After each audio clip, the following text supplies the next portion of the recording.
لا إله إلا الله.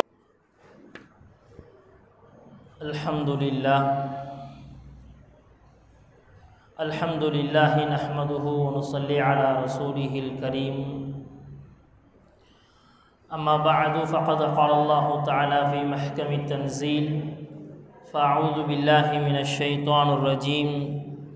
بسم الله الرحمن الرحيم. اليوم أكملت لكم دينكم وأتممت عليكم نعمتي ورضيت لكم الإسلام دينا. وقال تعالى: واتبع سبيل من أناب إلي.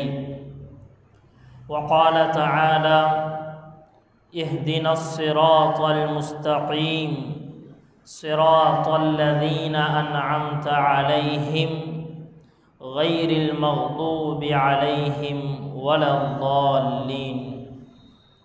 صدق الله العظيم.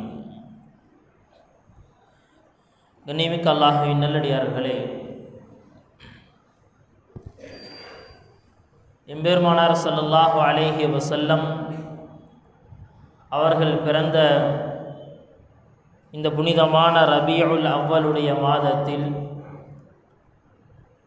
நபிகள் பெருமானார் ஸல்லல்லாஹு அலைஹி வஸல்லம் அவர்களுடைய வாழ்க்கை சம்பந்தமான பல்வேறு தலைப்புகளின் கீழ் உலமா பெருமக்கள் இதுவரைக்கும் உரையாற்றி இருக்கிறார்கள், இனியும் உரையாற்றுவார்கள். நேற்று வரைக்கும் வந்த தலைப்புக்கும் இனி வரப்போகிற தலைப்புக்கும் இடையில் ஒரு வித்தியாசமான ஒரு தலைப்பு. நபியுடைய வாழ்க்கையை பற்றி தானே பேசணும். இதற்கு இடையில் நாம் இன்றைக்கி எடுத்திருக்கக்கூடிய தலைப்பு, இந்த தலைப்பே பல பேர்த்துக்கு இன்னும் புரிஞ்சிருக்காது. இந்த தலைப்பு என்னங்கிறது இதுவும் ஏதோ நபியுடைய வாழ்க்கை சம்பந்தமான ஏதோ ஒரு வாழ்க்கை குறிப்பை பற்றி இன்றைக்கி பேச போகிறோம் அப்படிங்கிறதாகத்தான் பல பேர் நினச்சிட்ருக்கிறாங்க. கண்ணியமிக்க அல்லாஹ்வின் நல்லடியார்களே, இன்றைய தலைப்புங்கிறது சமுதாயத்தில் ஏற்பட்ட ஒரு பிரச்சனைக்குண்டான ஒரு தெளிவு. நாம் இன்றைக்கி பேசுகிறனால இது இன்னையோட இந்த பிரச்சனை முடிஞ்சிடும் அப்படிங்கிறது இல்லை. மாறாக பிரச்சனைகள் நடந்து கொண்டிருக்கும் பொழுது சில மக்கள் குழப்பிக் கொண்டிருக்கிறார்கள், சில மக்கள் குழம்பிக் கொண்டிருக்கிறார்கள். இந்த நேரத்தில் குழப்பத்தில் யார் ஏற்படுத்தி கொண்டிருக்கிறாங்களோ குழப்பவாதிகளுக்கு இன்றைக்கி பதில் சொல்வதை விட தற்போது குழம்பிய நிலையில் இருக்கக்கூடிய மக்களுக்கு தெளிவை ஏற்படுத்துவது அப்படிங்கிறது ரொம்ப முக்கியமான விஷயமாயிருச்சு. நீங்கள் சொல்கிறதே ரொம்ப குழப்பமாக இருக்குது அப்படிதானே? நீங்கள் சொல்கிறதே ரொம்ப குழப்பமாக இருக்குது, சீக்கிரம் விஷயத்துக்கு வாங்க அப்படின்னு. கண்ணியமிக்க அல்லாஹ்வின் நல்லடியார்களே, பொதுவாக நாம் இன்றைக்கி பார்த்துட்டு வர்றோம், இளைய தலைமுறையினர் அல்லது எஜுகேட்டட் பர்சன்ஸ், நல்ல படிப்பறிவு உள்ளவர்கள் அல்லது சமூகத்தில் தங்களுடைய சேவைகளை முன்னிறுத்துபவர்கள் அப்படின்னு யாரெல்லாம் இன்றைக்கி சமுதாயத்துக்கு முன்னாடி இருக்கிறார்களோ அவர்கள் எல்லாத்துட்டையுமே இருக்கக்கூடிய ஒரு சிந்தனை என்ன அப்படின்னு சொன்னால், இந்த ஆரம்ப காலத்திலிருந்து தொன்று தொட்டு வரக்கூடிய இந்த ஹனஃபி, ஷாஃபி, இந்த மதுஹபுகள் அப்படிங்கிறது இருக்கே, இதற்கும் இஸ்லாத்திற்கும் எந்த சம்பந்தமும் இல்லை. அதனால் நாம் டைரெக்டாக என்ன செய்யணும் அப்படின்னு சொன்னால், குர்ஆனையும் ஹதீஸையும் இனிமேல் பின்பற்ற வேண்டும் அப்படின்னு சொல்லி என்ன செஞ்சாங்கன்னு சொன்னால், திடீர்னு ஒரு விஷயத்தை முன்னாடி சொன்ன உடனே பரவாயில்ல, நல்ல விஷயமா இருக்கே, நல்ல கருத்தாக தெரிகிறது அப்படின்னு சொல்லி என்ன செஞ்சிட்டாங்க, நிறைய பேர் சிந்தனை ரீதியாக அங்கே இருக்கிறார்கள், சிலர்கள் செயல் ரீதியாக அங்கே இருக்கிறார்கள். கண்ணியமிக்க அல்லாஹ்வின் நல்லடியார்களே, நம்முடைய மார்க்கத்தை பொறுத்த வரைக்கும் அல்லாஹ் குர்ஆன்ல ரொம்ப தெளிவாக சொல்லிட்டா, அல்யௌம அக்மல்து லக்கும் தீனக்கும் வ அத்மம்து அலைக்கும் நிஅமதி. இன்றைய தினம் உங்களுடைய மார்க்கம் பரிபூர்ணமாயிருச்சு, உங்களுடைய மார்க்கம் பரிபூர்ணமாயிருச்சு. இந்த ஆயத்தை சொல்லி என்ன செய்கிறான்னா நம்மள்கிட்டயே கேள்வி கேட்குறாங்க. பாருங்க, அல்லாஹ் தீனை பரிபூர்ணமாக ஆக்கிட்டான். எல்லா விஷயத்தையும் என்ன செஞ்சுட்டான், குரானில் சொல்லிட்டான். நபி அவங்க ஹதீஸில் சொல்லி முடிச்சுட்டாங்க. அப்படி இருக்கும் பொழுது புதுசாக நீங்கள் என்ன இமாம்களை பின்பற்றுகிறோம் அப்படின்னு சொல்கிறீங்களே, இது உங்களுக்கு தவறாகப்படலையா அப்படிங்கிற ஒரு கேள்வி நம்மள்கிட்ட கேட்கும்போது நம்மளுக்கு என்ன ஆகுதுன்னு சொன்னால் அப்படியே மண்டை குழம்ப ஆரம்பிச்சிருது. இவனுடைய கேள்வி சரியாக இருக்கும் போல அப்படின்னு. நியமிக்க அல்லாஹ்வே நல்லடியார்களே, இந்த ஆயத்திற்கு அது வல்ல கருத்து, இந்த ஆயத்திற்கு அது வல்ல கருத்து. உலகம் தோன்றியது முதல் அல்லாஹ் சுப்ஹானஹு வ தஆலா என்ன செஞ்சானா, இஸ்லாம் அப்படிங்கிறத காலத்திற்கு ஏற்றவாறு நபிமார்களுக்கு என்ன செஞ்சா கொடுத்துக்கிட்டே வர்றான். வேதங்களை கொடுத்து கொண்டே வருகிறான். சின்ன சின்ன ஏடுகள் சுஹுஃபுகளை கொடுத்து கொண்டே வர்றான்.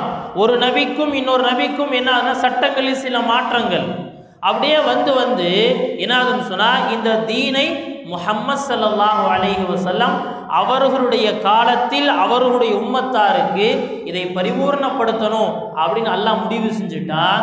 எனவே அல்லாஹ் சொல்லிட்டான், இன்றைய தினம் உலகம் தோன்றியது முதல் இஸ்லாத்தினுடைய நிறைய பாதைகளை இந்த மார்க்கம் கடந்து வந்திருக்கிறது.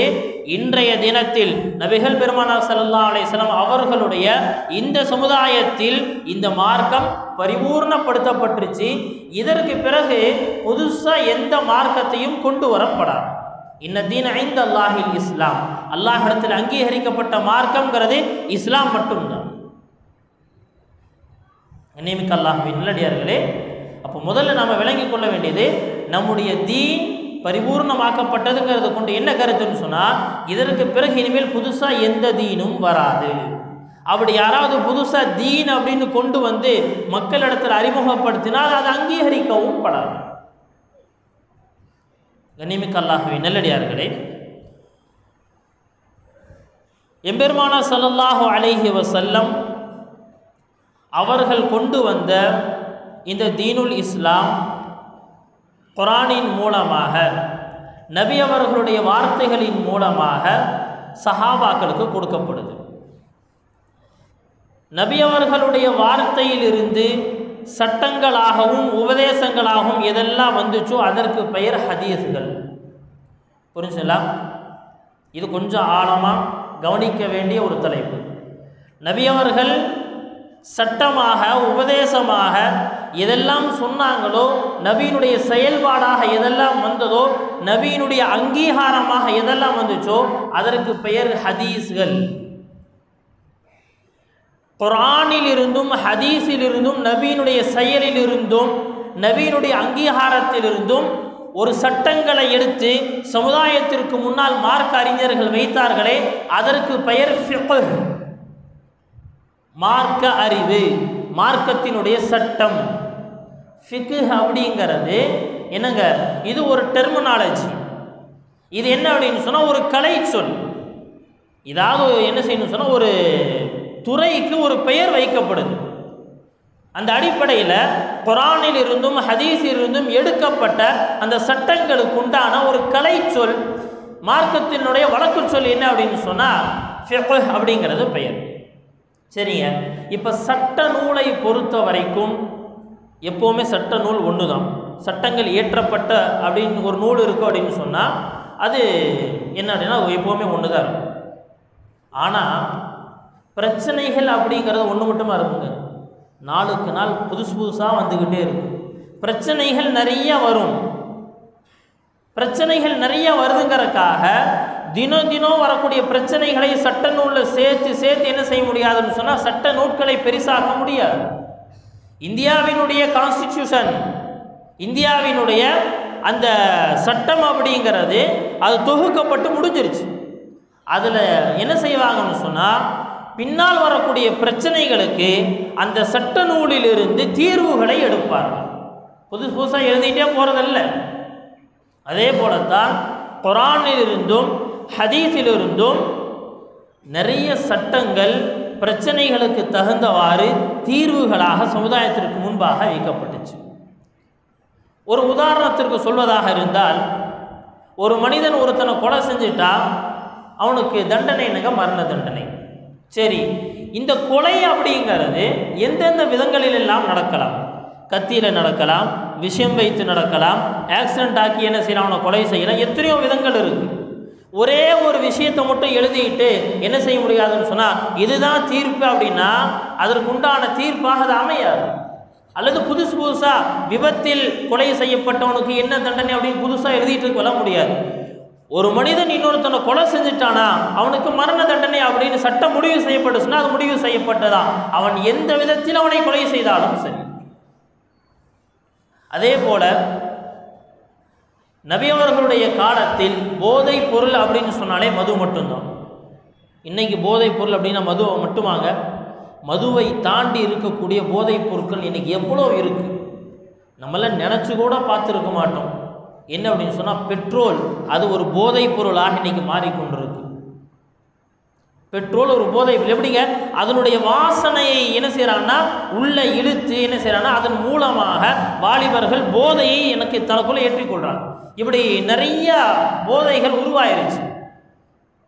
இப்போ மறுபடியும் குரானிலையும் ஹதீஸ்லையும் பெட்ரோல் அப்படின்னு நீங்கள் சொல்லப்பட்டிருக்குன்னு தேடவெல்லாம் முடியாது. அல்லது புதுசாக கஞ்சா வந்திருக்கு, கஞ்சா எங்கே இருக்குது அப்படின்னு போய் குரான்லையும் ஹதீஸையும் தேடிக்கொண்டு இருக்க முடியாது.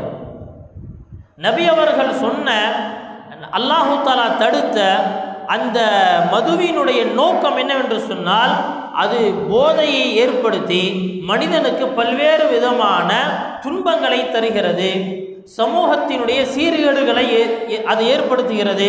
அவ்வளோதான். இது மட்டும்தான் அதிலிருந்து எடுத்து இது எங்கெல்லாம் ஏற்படுகிறதோ அதை எல்லாத்தையும் என்ன செஞ்சோம், இந்த சட்டத்துக்கு கீழ் கொண்டு வந்து விடுவார். இதற்கு பேர் தாங்க ஃபிக்கு. புதுசாக ஒரு விஷயம் ஏற்பட்டிருக்கு, ஷேர் மார்க்கெட்டுன்னு ஒன்று புதுசாக வருது, இன்றைக்கி ட்ரேடிங் அப்படின்னு புதுசாக வருது, நிறைய விஷயங்கள் புதுசாக வருது. இப்போ என்ன செய்ய முடியாதுன்னு சொன்னால் இது எல்லாத்தையும் இந்த வார்த்தைகளை ஹதீஸில் தேடிக்கொண்டு இருக்க முடியாது. ஹதீஸில் சொல்லப்பட்ட ஒரு விஷயத்தை அடிப்படையாக வச்சு என்ன செய்வாங்கன்னா இங்கே இருக்கக்கூடிய நவீன பிரச்சனைகளுக்கு தீர்வுகளை உலமாக்கள் சொல்லுவார்கள். நீமிக்கல்லாகவே நல்லடியார்களே, இந்த நவீன பிரச்சனைகளுக்கு குர்ஆனில் இருந்தும் ஹதீஸில் இருந்தும் யார் சமுதாயத்திற்கு தீர்வுகளை சரியான முறையில் எடுத்து சொல்கிறார்களோ, எடுத்து தருகிறார்களோ அவர்களுக்கு நாம் சொல்லக்கூடிய பெயர் தான் இமாம்கள். அப்போ என்ன, இந்த இமாம்களை நாம் பின்பற்றுகிறோம் அப்படின்னா இந்த இமாமை நாம் ஏன் பின்பற்றுறோம்? இவர்கள் மார்க்கத்தில் என்ன செஞ்சாங்க, குர்ஆனிலிருந்தும் ஹதீஸிலிருந்தும் அவர்கள் நமக்கு சட்டத்தை எடுத்து கொண்டு வந்து கொடுத்தாங்க, அதனால் அவர்களை பின்பற்றுகிறோம். நீமிக்கல்லாகவே நல்லடியார்களே, இன்னும் கொஞ்சம் ஆழமாக பார்க்கலாம் அப்படின்னு சொன்னால் எப்படி, இன்றைக்கு தலைப்பு என்ன அப்படின்னு சொன்னால் மதுஹபுகள் அப்படிங்கிறது நபி வழிக்கு அப்பாற்பட்டதா அப்படின்னா என்ன விஷயம் அப்படின்னா, மதுஹப் அப்படிங்கிறது இஸ்லாத்திற்கும் அதற்கும் சம்பந்தம் இல்லாத ஒரு வழிங்கிற மாதிரி காட்டி கொண்டிருக்கிறார். மதுஹப் அப்படிங்கிறது இஸ்லாத்திற்கும் அதுக்கு சம்மந்தம் இல்லைங்க. ஏதோ இவர் இமாம் அபு ஹனீஃபாவை பின்பற்றுறேங்கிறாரு, இவர் இமாம் ஷாஃபியை பின்பற்றுறேங்கிறார், அவரை கேட்ட இமாம் மாலிக்ங்கிறாங்க. ஆளாளுக்கு ஒரு இமாம் பிடிச்சிட்டா நபி எங்கே போனாங்க சொல்லும் போது எப்படி இருக்கு, பயங்கரமாக இருக்கு. நபியை பின்பற்றாமல் நாம் இவங்களை பின்பற்றணுமா அப்படின்னு சொல்லி என்ன செய்கிறாங்கன்னு சொன்னால் நமக்கு முன்னாடி பேசும் பொழுது நியாயமான வார்த்தையாக தெரியலாம். நீமிக்கல்லாகவே நல்லடியார்களே, கோஷம் விடப்படக்கூடிய முழங்கப்படக்கூடிய எல்லா வார்த்தைகளும் சரியான வார்த்தை அல்ல, எல்லா கோஷங்களும் சரியான கோஷங்கள் அல்ல. இது எப்படி தெரியுமா, இது எல்லாத்தையும் விட்டு நான் புதுசாக ஒன்று சொல்லுவேன், என்னை நீ ஃபாலோ பண்ணுன்னு அர்த்தம். ஏன்னா இன்றைய உலகத்தில் யாருடைய ஃபாலோவர்ஸ் அதிகமாக இருக்கிறாங்களோ அவர்களுக்கு கண்ணியம் அதிகம், அவங்களுக்கு ரொம்ப கண்ணியம் அதிகம். அதனால் என்ன நினைக்கிறாங்கன்னு சொன்னால் இதை விட்டுட்டு புதுசாக ஒன்று கொண்டு வர முடியாது. அதனால் என்னென்னா இதை விடணும்னு சொன்னால் இதே ஒரு அழகான ஒரு வார்த்தையை வச்சு மக்களை ஏமாற்றும், அழகான ஏதோ ஒரு வார்த்தையை வச்சு மக்களை ஏமாற்றும். இது எப்படி தெரியுங்களா, ஒரு உதாரணம் சொல்லுவாங்க. ஒரு தெருவில் ஒரே ஒரு வீட்டில் மட்டும் ஒரு போஸ்ட் அடித்து ஒட்டியிருக்கானாம், இது பத்தினியின் வீடு அப்படின்னு. இது பத்தினியின் வீடுன்னு எழுதியிருக்காங்க. அப்போ மற்றவங்களாம் இந்த கேள்வி வருதா இல்லையா? அது மாதிரி தான் இன்றைக்கி நாங்கள் தாங்க குர்ஆன் ஹதீஸ் சொல்கிறோம், வேறு யாரும் குர்ஆன் ஹதீஸ் உங்களுக்கு சொல்கிறது கிடையாது. அவங்க வச்சுருக்க பள்ளிவாசலுக்கு பேரே பயங்கரமாக இருக்கும். அவர்களுடைய இயக்கத்திற்கு பேரே வேற மாதிரி இருக்கும். நிமிக்க அல்லாஹ்வே நல்லடியார்களே, இந்த இஸ்லாத்தினுடைய வரலாறுகளில் வழிகட்ட பிரிவினர்கள் அப்படின்னு யாரெல்லாம் தோன்றினார்களோ எல்லாருமே வழிகட்டு போனது எதை வச்சுன்னு சொன்னால், இதே குர்ஆனையும் ஹதீஸையும் வைத்து தான் வழிகட்டும் போனார்கள், வழிகெடுக்கவும் செய்தார்கள். குறிப்பாக ஹாரிஜியாக்கள் அப்படின்னு சொல்லப்படக்கூடிய ஒரு பிரிவினர், இவங்க தான் ஆரம்பத்தில் முதலாக இஸ்லாத்திலிருந்து என்ன செய்கிறாங்க, நாங்கள் வெளியேறியவர்கள் அப்படின்னு சொல்லி வர்றாங்க. ஹரத் அலி ரலியல்லாஹு அன்ஹு அவங்களுடைய காலத்தில் அவர்களுக்கும் இன்னொரு முஆவியா ரலியல்லாஹு அன்ஹு அவங்களுக்கு இடையில ஏற்பட்ட ஒரு பிரச்சனையில் என்ன செய்கிறாங்கன்னு சொன்னால், குர்ஆன் என்ன நமக்கு ரெண்டு படைகளுக்கும் மத்தியில் என்ன செய்யணும்னு சொன்னால், தீர்ப்பு சொல்வதற்காக ஒரு நடுவரை அமைக்கணும். அந்த நடுவர் என்ன செய்வார்னா, நமக்கு மத்தியில் ஏற்படக்கூடிய அந்த பிரச்சனைகளை இங்கும் அங்குமாக பேசி ஒரு நடுநிலையான ஒரு கருத்துக்கு வருவார். இப்போ என்ன செய்கிறாங்க சொன்னால், ஒரு குரூப் கிளம்பிட்டான். அது எப்படி, இனில் ஹுக்மு இல்லா லில்லாஹ், தீர்ப்புங்கிறது அல்லாஹ் சொல்கிறது மட்டும்தான் தீர்ப்பு. அல்லாஹ் குர்ஆன்ல இந்த ஆயத்தை சொல்கிறான், இனில் ஹுக்மு இல்லா லில்லாஹ், தீர்ப்புங்கிறது அல்லாஹ்வுடைய தீர்ப்பு மட்டும்தான் ஏற்றுக்கொள்ளப்படும், மனுஷங்கள் எல்லாம் நடுவராக வச்சு தீர்ப்பு சொன்னால் அதை அங்கீகரிக்க மாட்டோம் அப்படின்னு ஒரு முட்டாள்தனமான ஒரு விஷயத்தை வச்சு என்ன செஞ்சான்னு சொன்னால், அவன் வெளியே போய் என்ன சொன்னால், இஸ்லாத்திற்கு எதிராக நிறைய புதிய சித்தாந்தங்களை உள்ளே கொண்டு வந்து அவன் இஸ்லாத்தை விட்டு வெளியேறி விட்டான். அதில் நிறைய பிரிவுகள் இருக்குது. அவர்களை தான் என்ன செய்கிறாங்க, இன்றைக்கி நமக்கு புரிகிற பாஷையில் சொல்கிறதா இருந்தால் ஷியா முஸ்லீம்கள் என்பதாக அவர்களை சொல்லலாம். ஷியா முஸ்லீம்கள் இல்லை, எனக்கு எங்கிருந்து அந்த ஹாரிஜியா அப்படிங்கிற அந்த பிரிவுக்குள்ளே இருந்து தோன்றியது தான். நிமிக்க அல்லாஹ்வே நல்லடியார்களே, எல்லா காலத்திலுமே வழிகேடர்கள் தங்களுக்கு அழகான பெயரை வைத்துக் கொள்வார்கள். அந்த வெளிரங்கமான பேரை வச்சு நாம் ஏமாந்துடக்கூடாது. வெளிரங்கமான பேரை வச்சு என்ன செஞ்சிடக்கூடாது, நாம் ஏமாந்து விடக்கூடாது. நிமிக்க அல்லாஹ்வே நல்லடியார்களே, இப்போது நாம் இந்த இடத்துல ஒரு விஷயத்தை கவனத்துக்கு கொண்டு வரணும். நம்ம மதுஹபை பின்பற்றுகிறோம் அப்படிங்கிறதுனா, இது மதுஹப் அப்படிங்கிறது இஸ்லாத்திற்கு குர்ஆனுக்கும் ஹதீஸிற்கும் மேற்பட்ட விஷயமா அப்படிங்கிறத நம்ம விளங்கிக்கணும். அப்படிலாம் கிடையாது. நம்முடைய உலமாக்கள் என்ன செய்கிறாங்கன்னு சொன்னால், நம்முடைய மார்க்கத்தினுடைய புரிதலை மக்களுக்கு ஏற்படுத்துறதுக்காக ஒரு 4 வார்த்தைகளை பயன்படுத்துகிறாங்க. முதலாவது வார்த்தை தீன், ரெண்டாவது வார்த்தை என்னங்க மஸ்லக், மூன்றாவது வார்த்தை மத்ஹப், நாலாவது வார்த்தை மன்ஹஜ். முதல் வார்த்தை என்னங்க தீன். தீன் இன்ன தீன இந்தல்லாஹில் இஸ்லாம், அல்லாஹ்விடத்தில் ஒப்புக்கொள்ளப்பட்டது தீனுல் இஸ்லாம் மட்டும்தான். இந்த தீனுல் இஸ்லாத்தில் யாராவது நம்மிடத்தில் முரண்பாடு கொண்டால், இந்த இடத்துல ஒருத்தர் முரண்பாடு கொள்றார், நமக்கும் அவருக்கும் என்னங்க தீன்லேயே பெரிய ஒரு கருத்து வேறுபாடு வந்துருச்சு அப்படின்னு சொன்னால், அவருடைய சட்டம் என்னங்க, அவர் காஃபிர். அவர் யாருங்க, காஃபிர். அடுத்து மஸ்லக். மஸ்லக்னா என்னங்க, கொள்கை அப்படின்னு புரியுறதுக்காக அந்த வார்த்தையை பயன்படுத்தலாம். கொள்கை என்னங்க, நாம யாரு, அஹ்லு சுன்னதி வல் ஜமாஅ, நபி அவர்களுடைய சுன்னத்தையும் அந்த சுன்னத்தை உம்மத்துக்கு கொண்டு வந்து சேர்த்த சஹாபாக்களுடைய வழியையும் அங்கீகரிக்கக்கூடியவர்கள் அஹ்லு சுன்னதி வல் ஜமாஅ. இதிலிருந்து யார் முரண்பட்டு போறாங்களோ அவர்கள் யார், சித்தாந்த ரீதியாக கொள்கை ரீதியாக யாரெல்லாம் முரண்படுகிறார்களோ அவர்கள் வழிகேடர்கள்.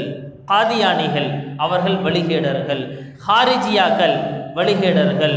காதியானியர்கள் யாருங்க, இந்த உலகத்தில் கடைசி நபி யாருங்க, முஹம்மது ஸல்லல்லாஹு அலைஹி வஸல்லம் கிடையாது, அவர்களுக்கு பின்னாலே நபி வந்தாங்க. அதில் அவங்களுடைய அடிப்படையில் கடைசியாக வந்தது யாருன்னா மிர்சா குலாம் அஹ்மத் அப்படிங்கிறவங்க தான் கடைசியாக வந்தா அப்படின்னு சொல்லி என்ன செய்கிறாங்கன்னா, நபியினுடைய இறுதி நபித்துவத்தை மறுக்கிறார்களே இவர்கள் வழிகேடர்கள். இவர்கள் வழிகேடர்கள். லா இலாஹா இல்லல்லாஹ்னு சொல்லுவான், முஹம்மது ரசூலுல்லாஹ்னு சொல்லுவான். அப்புறம் என்னங்க, லா இலாஹா இல்லல்லாஹ் சொல்லிட்டா முஹம்மது ரசூலுல்லாஹ் சொல்லிட்டா நம்ம கூட சேர்த்துக்க வேண்டியதானே அப்படின்னு கேட்டால் சேர்த்த முடியாது. லா இலாஹா இல்லல்லாஹ் முஹம்மது ரசூலுல்லாஹ், அல்லாஹுடைய தூதர் முஹம்மது ஸல்லல்லாஹு அலைஹி வஸல்லம் அப்படின்னு நம்பிக்கை கொள்வதற்கு பெயரல்ல ஈமான். ஈமானுடைய பரிபூர்ணத்துவம் எங்க தெரியுமா இருக்கு? முஹம்மது ரசூலுல்லாஹ் தான் இந்த உலகத்தினுடைய ஆக கடைசி நபி, கயாமத்து வரைக்கும் அவங்க தான் நபி அப்படின்னு நம்பிக்கை கொள்வதற்கு பேர் தான் ஈமானுடைய பரிபூர்ணத்துவம். இங்க யார் முரண்படுகிறானோ அவன் வழிகேடு. இது என்னங்க மஸ்லக். மூன்றாவதற்கு மத்ஹப். மூன்றாவது தரம் என்னங்க? மத்ஹப். மத்ஹப்னா என்னங்க? இதில் புரிகிற மாதிரி சொல்றதா இருந்தால், குரானையும் ஹதீஸையும் ஆய்வு செஞ்சு குரானிலிருந்தும் ஹதீஸிலிருந்தும் ரெண்டு கருத்துக்கள் சமுதாயத்திற்கு முன்னாடி வருது. உதாரணம் என்னங்கிறத பின்னாடி சொல்ல வர்றேன். இது எல்லாத்துக்குமே உதாரணங்கள் இருக்கு. ரெண்டு கருத்து, ரெண்டுமே ஒரே ஹதீஸிலிருந்து கிடைத்தது தான். இப்போ ரெண்டுல ஏதாவது ஒன்றை ஒருத்தர் எடுத்துக்கொள்றார், இன்னொருத்தர் எடுத்துக்கொள்றாரு. இவர் என்ன சொல்றாருன்னா, சுன்னத்திற்கு இது நெருக்கமானதாக எனக்கு தெரியுது அப்படின்னு யாருங்க சொல்றா? மார்க்கத்தை ஆய்வு செய்யக்கூடிய தகுதி உள்ளவர் சொல்றார். இன்னொரு மார்க்கத்தை ஆய்வு செய்யக்கூடிய சொல்றாரு, இல்ல இல்ல இது சுன்னத்திற்கு நெருக்கமாக தெரிகிறது அப்படின்னு சொல்றாரு. இங்கு ரெண்டு பேருமே, ரெண்டு கருத்தை எடுத்தவர்கள் ரெண்டு பேருமே சத்தியத்தில் தான் இருக்கிறார்கள். அந்த ஹதீஸிலிருந்து ரெண்டு கருத்துமே விளங்கும், ரெண்டு கருத்துக்குமே சாத்தியம் இருக்கும். இது புரியாத பின்னாடி அந்த உதாரணம் சொன்னால் ரொம்ப சீக்கிரம் புரிய வந்துடும். நான் சொல்ல வந்த மதுஹப். மதுஹப் அப்படின்னா என்னங்க? எந்த மதுஹப்லையும் என்ன செய்யல இதுவரைக்கும் 5 நேர தொழுகையில் ஒரு நேரம் குறைச்சதாக கிடையாது. 5 நேர தொழுகை ரக்காத்துகளில் குறைச்சதாக கிடையாது. சின்ன சின்ன என்னன்னா மசாயில்களில் ஏற்படக்கூடிய கருத்துகள் எல்லாமே சஹாபாக்களிடத்தில் ரெண்டு கருத்து வருது. எனவே இமாம்களிடத்தில் இருவேறு கருத்துக்கள் ஏற்படுகிறது. புதிய நவீன பிரச்சனைகள் ஒன்று வருது, அது சஹாபாக்களுடைய காலத்திலே இல்லை, அதற்கு பின்னால் வருது. இப்போ என்ன செய்ய ஆய்வு செய்கிறார்கள். ஆய்வு செய்யும் பொழுது இருவேறு கருத்துக்கள் ஏற்படுகிறது.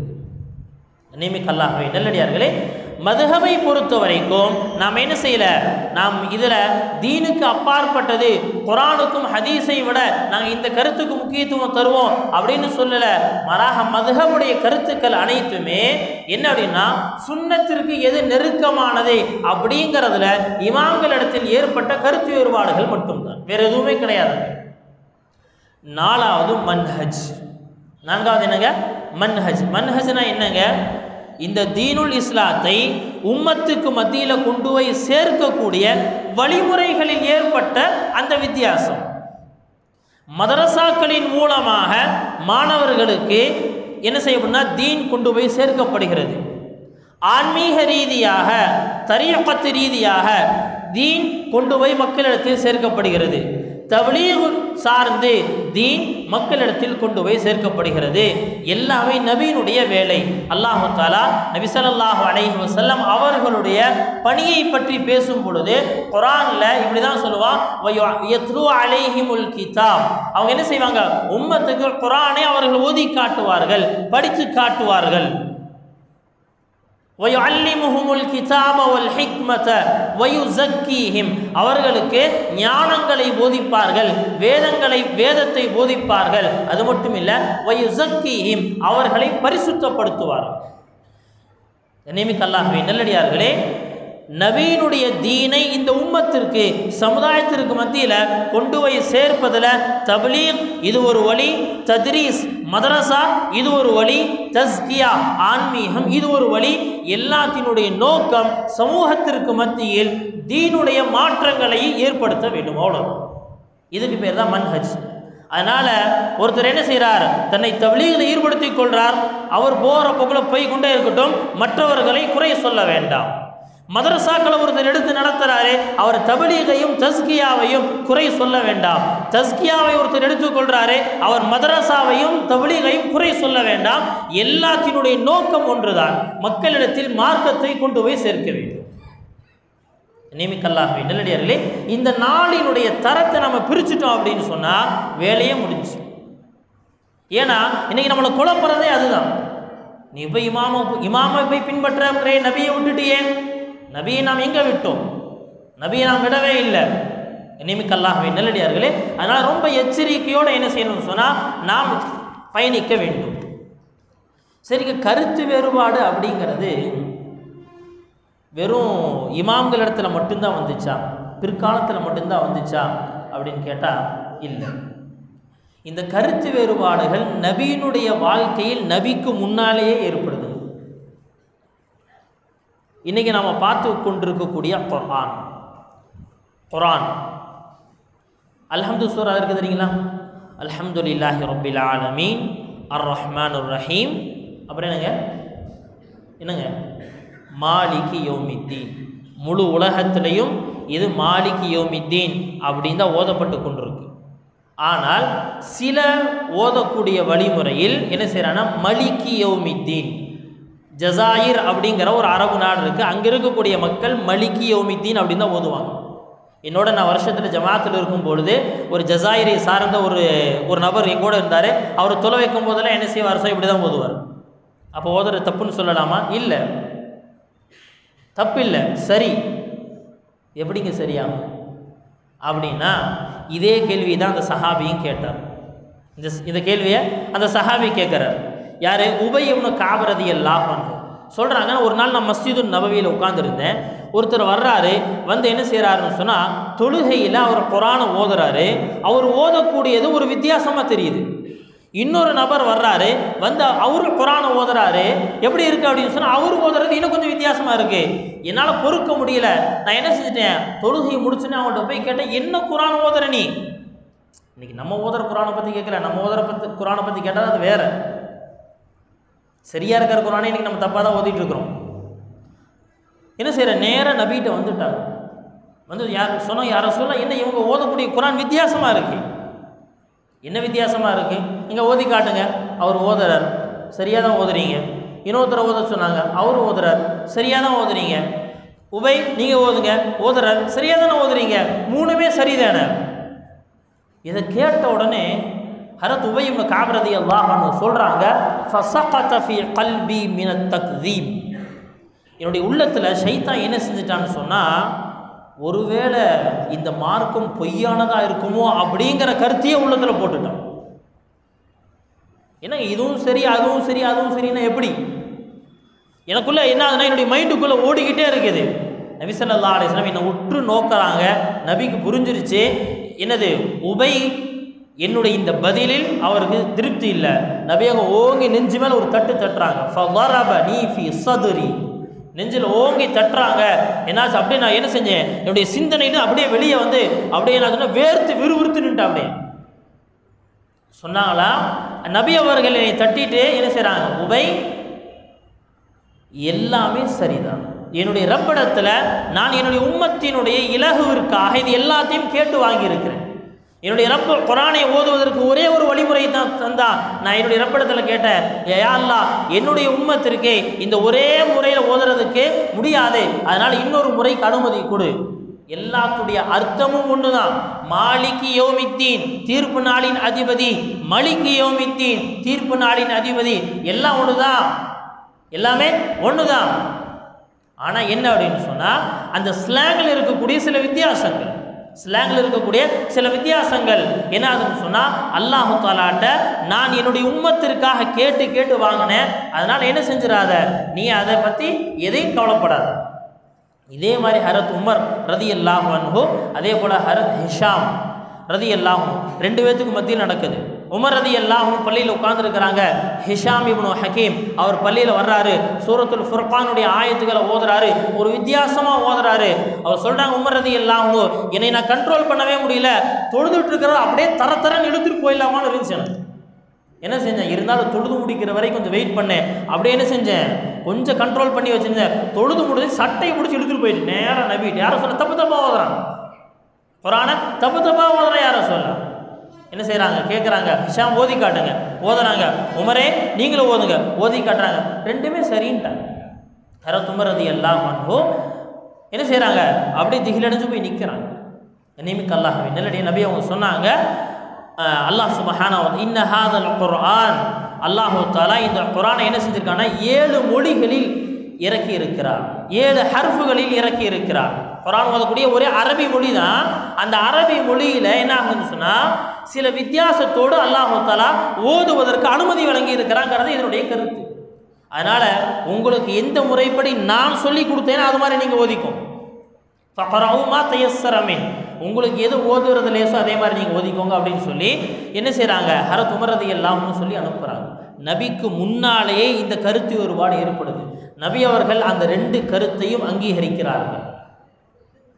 இதே மாதிரி இன்னொரு சம்பவம்,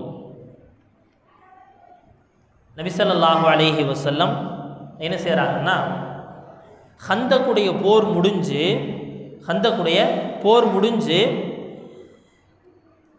நபி ஸல்லல்லாஹு அலைஹி வஸல்லம் வீட்டுக்கு வந்து என்ன செய்கிறாங்க, போர்லேருந்து வந்த பிறகு ஆடைகளை களைஞ்சு என்ன செய்கிறாங்கன்னா தயாராகி கொண்டிருக்கிறாங்க. ஹரத் ஜிப்ரைல் அலைஹிஸ்ஸலாம் வந்து சொன்னாங்க, நீங்கள் ஆடையை களைஞ்சிட்டீங்க, போர்க்கவசங்களை இறக்கிட்டீங்க, இன்னும் மலக்குகள் யாரும் போர்க்கவசத்தை இறக்கலை. பனூ குறைதா அந்த யூதர்கள் என்ன செஞ்சிட்டாங்க, பெரிய துரோகம் பண்ணியிருக்கிறான், அவனோடு போர் செய்கிறதுக்காக நாங்கள் முன்னாடி போகிறோம், நீங்கள் பின்னாடி வாங்க. ஜிப்ரீல் கிளம்பி போயிட்டு நபி ஸல்லல்லாஹு அலைஹி வஸல்லம் வெளியே வர்றாங்க, வந்து அறிவிப்பு செய்கிறாங்க சஹாபாக்கள்கிட்ட, எல்லா பனூ குறைதா அந்த கோட்டை எங்கே இருக்கோ போய் முற்றுகிடுங்க. அந்த சமயத்தில் நபி அவங்க ஒரு விஷயத்தை சொல்கிறாங்க, லா யுஸல்லியன்ன அஹதுன் அல் அஸ்ர இல்லா ஃபீ பனீ குறைதா, பனூ குறைதால போய் தான் அசர் தொழுகணும் அப்படின்ட்டாங்க. சரி, எல்லா சஹாபாக்கள் கிளம்பிட்டாங்க. கிளம்பி போக என்ன ஆச்சுன்னு சொன்னால், வழியிலேயே அசருடைய நேரம் வந்துருச்சு. அசருடைய நேரம் முடிவுக்கும் வரப்போகுது. அசத்துடைய நேரம் வந்து முடிவுக்கு வரப்போது. சஹாபாக்கள் அப்படியே சில பேர் அப்படியே நின்ட்டாங்க. ஒரு கூட்டம் நின்ன பிறகு இன்னொரு கூட்டமும் நின்றுச்சு. ஏன்னா ஏன் நின்னீங்க, அசர் தொழுகை டைம் முடிய போகுது, அசர் தொழுகையுடைய நேரம் முடிய போது, நம்ம தொழுகணும். சஹாபாக்கள் சிலர் சொன்னாங்களா, இல்லை நபி அவங்க பனூ குறைதால போய் தான் தொழுக சொன்னாங்க. எங்கே போய் தொழுக சொன்னாங்க, அங்கே போய் எந்த கோட்டையை முற்றுகையிடணுமோ அந்த போர் மைதானத்தில் தான் போய் தொழுக சொல்லியிருக்கிறாங்க. இன்னொரு சஹாபாக்கள் சொன்னாங்களா சில பேர், அதெல்லாங்க கருத்து என்ன தெரியுமா, நபி அவங்க சொன்னது நீங்கள் இவ்வளோ வேகமாக போகணும், அசருக்குள்ளே அங்கே போய் சேர்ந்துடணும்னு அர்த்தம். அவ்வளோ வேகமாக நம்மளால் போய் சேர முடியலன்னு சொன்னால் என்ன செய்யணும், அசர் தொழுகையுடைய நேரம் சொன்னால் தொழுதுக்கணும் அப்படின்னு சொன்ன உடனே இல்லை அப்படியெல்லாம் கிடையாது அப்படின்னு சொல்லி சஹாபாக்கள் ஒரு கூட்டம் சொல்கிறாங்க, நாங்கள் தொழுது கொண்டோம். சிலர் சொல்கிறாங்க, நாங்கள் இங்கே தொழுக மாட்டோம், அங்கே தான் போய் அசர் தொழுவோம். எல்லாம் நடந்துருச்சு. நடந்து முடிஞ்சு என்ன சொன்னால் தொழுது முடிச்சாச்சு, எல்லாம் எங்கே போயிட்டாங்க. நபி ஸல்லல்லாஹு அலைஹி வஸல்லம் அவர்களிடத்தில் வந்து சொல்லப்படுது, யா ரசூலுல்லாஹ், இந்த மாதிரி பாதி பேர் தொழுதும் பாதி பேர் தொழுகல. ஃபலம் யுஅன்னிஃப் அஹதம் மின்ஹும். நபி ஸல்லல்லாஹு அலைஹி வஸல்லம் அவர்கள் 2 சஹாபாக்களில் 2 கூட்டத்தில் யாரையும் திட்டவும் இல்லை, எதுவுமே செய்யலை. நபி அவங்க கண்டிக்கவும் இல்லை, எதுவும் செய்யலை. என்ன நான் சொன்ன வார்த்தைக்கு நீ மாற்றம் செஞ்சுட்டீங்களே அப்படின்னு பேசலை. என்ன செஞ்சிட்டாங்க, அமைதியாக இருந்தாங்க. நபி ஸல்லல்லாஹு அலைஹி வஸல்லம் அவர்களுடைய மௌனம் இந்த சமுதாயத்தில் என்ன அப்படின்னு சொன்னால், இருவேறு கருத்துக்களுக்கு அனுமதி அளிக்கப்பட்டிருக்கிறதே அப்படிங்கிறதுக்கு உண்டான அங்கீகாரம். நபி அவங்க என்ன அமைதியாக இருக்கிறாங்கன்னு சொன்னால், நபி அவங்க இதை அக்செப்ட் பண்ணிட்டாங்கன்னு அர்த்தம். நபி அவங்க என்ன செஞ்சாங்க, ஓகே இது 2மே சரின்ட்டாங்கன்னு அர்த்தம். அப்படி இல்லைன்னு சொன்னால், நபிமார்களின் மீது வாஜிப் கடமை என்ன தெரியுமா, தப்புன்னு சொன்னால் உடனே தப்புன்னு சொல்லிடணும். அதை என்ன செய்ய முடியாது, தவறான ஒரு விஷயத்தை சரி விட்டு கொடுத்து போக முடியாது. நபி ஸல்லல்லாஹு அலைஹி வஸல்லம் அவர்கள் இது சரி என்பதாக இருந்தனால தான் நபி அவர்கள் இதை அங்கீகரிக்கிறார்கள். கண்ணியமிக்க அல்லாஹ்வின் நல்லடியார்களே, நம்ம சொல்லிட்டு வந்தது என்ன அப்படின்னா, 2 கருத்துமே சரி. இப்போ என்ன செய்யணும்னா, மதுஹபுடைய கருத்துக்களும் இங்கே தான் வந்து சேரும். மதுஹபுடைய இமாமுடைய கருத்துக்கள் என்னன்னா, ஒரே ஹதீஸ் தான், 2 கருத்து வருது, 2மே சரி, 2ல் யாரும் அசத்தியவாதிகள் கிடையாது, 2 பேருமே சத்தியத்தில் உள்ளவர்கள் தான். புரிஞ்சுங்களா? இதுவரைக்கும் நான் சொன்னது புரிஞ்சுங்களா? புரிஞ்சா இல்லையாங்க? புரிஞ்சுங்களா? அல்ஹம்துலில்லாஹ். ஏன்னா அப்படியே உட்காந்துருக்கிறத பார்த்தா உனக்கு புரிஞ்ச மாதிரியே ஒன்றும் தெரியல. சரி, அல்ஹம்துலில்லாஹ். பாருங்க, ஹஜ்ரத் முஹம்மது ஸல்லல்லாஹு அலைஹி வஸல்லம் அவருடைய காலத்திற்கு பிறகு என்ன செய்கிறாங்கன்னா, மார்க்கத்துடைய சட்டத்தை பொறுத்த வரைக்கும் எல்லாருமே எக்ஸ்பர்ட் கிடையாது, எல்லாருமே அதில் திறமைசாலிகள் கிடையாது. நபி ஸல்லல்லாஹு அலைஹி வஸல்லம் அவர்களே என்ன செய்கிறாங்கன்னு சொன்னால், தன் வாழும் காலத்திலேயே சில சஹாபாக்களை குறிப்பிட்டு, குரானை இந்த முறைப்படி அழகாக ஓதணுமா, இறங்கின மாதிரி ஓதணுமா, இந்த சஹாபிட்டு நீங்கள் குரானை தெரிஞ்சுக்கோங்க. அப்போ மற்ற சஹாபால் குரான் ஓத தெரியாதுன்னு அர்த்தமா? அவர் அதிகம் அறிந்தவர். அலமு உம்மதி பில் ஹலாலி வல் ஹராம் முஆத் இப்னு ஜபல், இந்த உம்மத்தில் ஹலால் ஹராமை மிக நன்கு அறிந்தவன். நபி அவங்க சொன்னாங்க, முஆத் இப்னு ஜபல். அதே போல் இப்னு மஸ்ஊத் உங்களிடத்தில் ஏதாவது ஒன்று சொன்னார்னா அதை என்ன செய்யுங்க, நீங்கள் அதை உண்மைப்படுத்துங்கள்.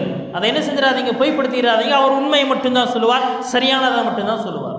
இப்படி என்ன செய்கிறாங்கன்னா, நபி ஸல்லல்லாஹு அலைஹி வஸல்லம் வாழும் காலத்திலேயே என்ன செய்கிறாங்க, சஹாபாக்களை பிரிச்சுட்டு போயிட்டாங்க.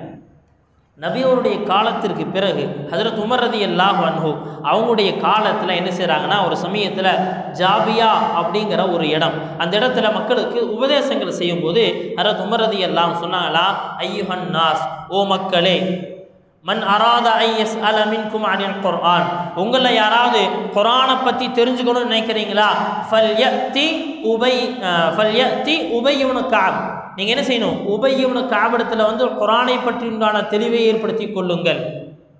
வமன் அராத ஐஎஸ் அல அனில் ஃபராயில், வாரிசுரிமை சட்டங்களை பற்றி நீங்கள் தெரிஞ்சுக்கணும்னு நினைக்கிறீங்களா, அந்த இடத்துல அப்போ இருந்தது யாருங்க, சொன்னாங்க ஜெயித் அங்கே இருக்கிறாரு, ஜெயித் இடத்துல கேட்டுக்கொள்ளுங்கள்.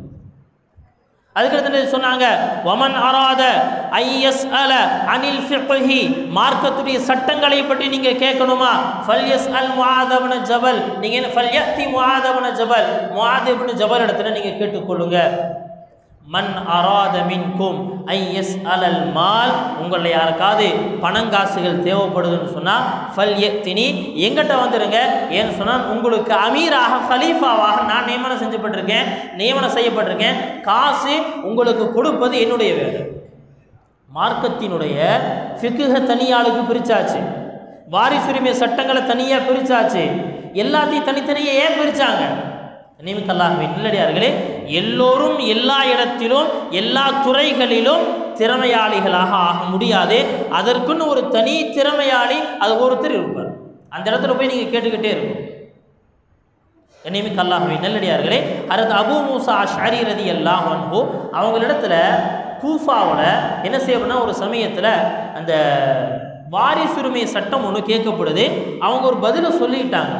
அந்த பதிலை சொன்ன பிறகு என்ன செய்கிறாங்கன்னா, ஹஜ்ரத் இப்னு மஸ்ஊத் அவங்கள்ட்ட வந்து அபூ மூஸா அஷ்அரி சொன்ன அந்த ஃபத்வா, அந்த பதிலை சொல்கிறாங்க. அபூ மூஸா அஷ்அரிட்ட இந்த கேள்வி கேட்டோம், அவர் இந்த பதில் சொல்லியிருக்கிறாரு. ஹஜ்ரத் இப்னு மஸ்ஊத் சொன்னாங்களா, அவருடைய இந்த பதில் தவறானது, இதோ இந்த பதில் இதுதான் சொல்லி என்ன செய்கிறாங்க, சரியான பதிலை சொல்லிடுறாங்க. நேராக கூட்டம் என்ன செஞ்சுச்சு, அபூ மூஸா அஷ்அரி ரலியல்லாஹு அன்ஹு அவங்கள்ட்ட வந்துட்டாங்க.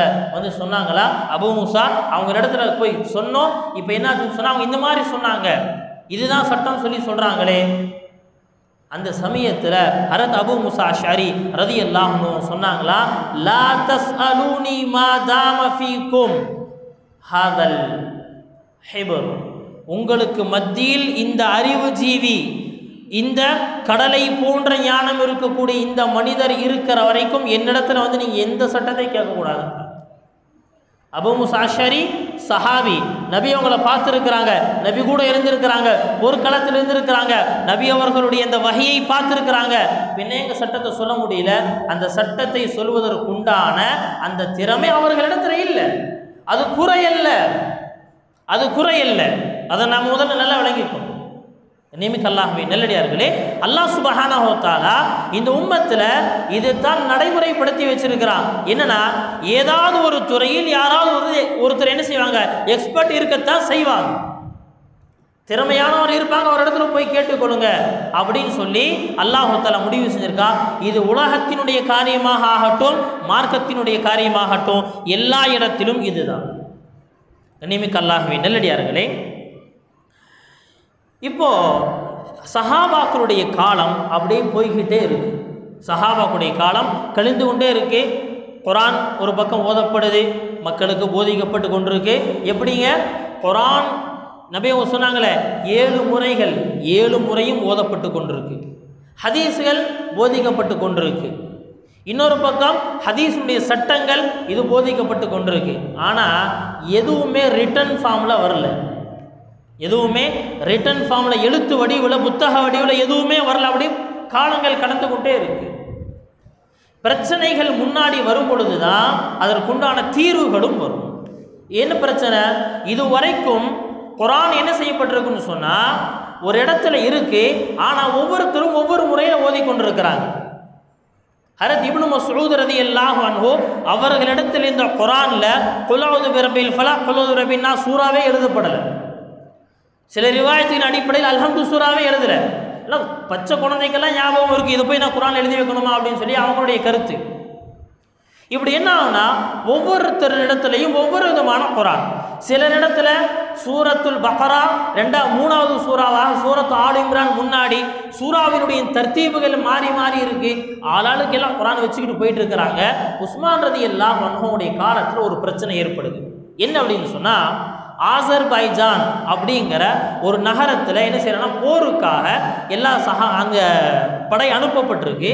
அங்கு போர் நடந்து கொண்டிருக்கக்கூடிய அந்த காலகட்டத்தில் என்ன செய்கிறாங்கன்னு சொன்னால், குர்ஆனுடைய ஓதுதலில் சிலர் சொல்கிறாங்க நான் ஓதக்கூடிய முறை தான் கரெக்டு, சிலர் சொல்கிறாங்க நான் ஓதுறதான் கரெக்டு அப்படின்னு சொல்லி குர்ஆனை ஓதக்கூடிய அந்த முறையில் ஒருத்தருக்கு சண்டை வர மாதிரி இருக்கு. உடனே அங்கிருந்த சஹாபி, அநேகமாக அபூ மூஸா அஷரி என்பதான் நினைக்கிறேன், என்ன செய்யறேன்னா ஒரு கடிதம் எழுதுகிறாங்க உஸ்மான் ரலியல்லாஹு அன்ஹு அவர்களுக்கு. உஸ்மான் ரலியல்லாஹு அன்ஹு அவர்களுக்கு ஒரு கடிதம் எழுதுகிறாங்க. சொன்னாங்க, நான் பயப்படுறது என்ன தெரியுமா, குர்ஆனுடைய விஷயத்தில் இவர்கள் சண்டையிட்டு கொண்டு இருப்பது ஏதோ ஒரு அழிவுல போய் முடிஞ்சிருமோன்னு எனக்கு பயமாக இருக்குது. உடனே என்ன செய்யுங்கன்னா முழு உம்மத்திற்கும் ஒரே குர்ஆனை நீங்கள் முடிவு செஞ்சுருங்கன்ட்டாங்க. அதாவது உஸ்மான் ரலியல்லாஹு என்ன செய்யலை, உடனே அப்படியாங்க சரி நாளைக்கே செஞ்சாலும் அப்படியெல்லாம் செய்யலை. என்ன செய்கிறாங்க, பெரும் சஹாபாக்களை ஒன்று சேர்க்குறாங்க, இந்த பிரச்சனையை முன்னாடி வைக்கிறாங்க. குர்ஆனுடைய விஷயத்தில் உம்மத்து சண்டை போட்டுட்டு இருக்கு அப்படின்னு சொன்னால் என்னங்க நிலைமை என்ன ஆகிறது? இந்த உம்மத்தினுடைய அசல் அடிப்படைய குர்ஆன். இப்போ இதில் சண்டை போட்டுக்கிட்டு இருந்தாங்கன்னா என்ன ஆகிறது சொன்னாங்க. இப்போ முழு சமுதாயத்தையும் என்ன செய்யணும், ஒரே குர்ஆத்தில் ஒரே முறையில் கொண்டு வரணும். அது எந்த முறை? நபி அவங்க சொன்னாங்க, உங்களுக்கு மத்தியில் குர்ஆனை ஓதக்கூடிய அந்த முறையில் ஏதாவது ஒரு பிரச்சனை ஏற்படுச்சுன்னா குறைஷிகளுடைய முறையை நீங்கள் தேர்வு செய்யுங்கள், ஏனெனில் அந்த முறையில் தான் குர்ஆன் இறங்கியது சொன்னாங்க. இனி குறைஷிகளுடைய முறையில் மட்டும்தான் குர்ஆன் ஓதப்படணும், எழுதப்படவும் வேண்டும். அஃபீஷியலி முடிவு செய்யப்படுது.